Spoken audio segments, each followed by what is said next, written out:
Welcome to Kenton's videos. Enjoy the video. You'll start inside Settings, tap Focus and pick an existing mode, or hit the plus to create one. Once done, name it and choose an icon so it's recognizable at a glance.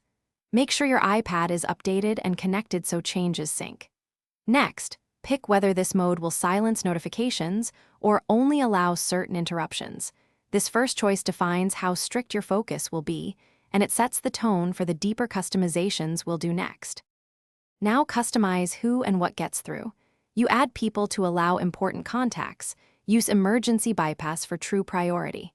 Then add apps that can interrupt you and enable time-sensitive notifications if needed.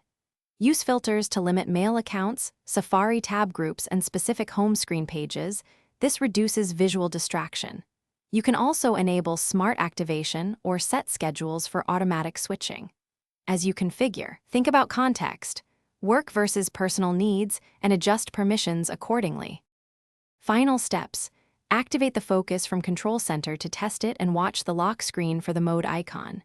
Make sure Share Across Devices is on in Settings so your focus applies to other Apple devices. If something doesn't work, restart the iPad and confirm iCloud settings so modes sync properly.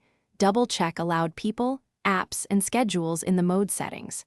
If notifications still come through, inspect individual app notification settings and the Shares Focus setting for incoming calls.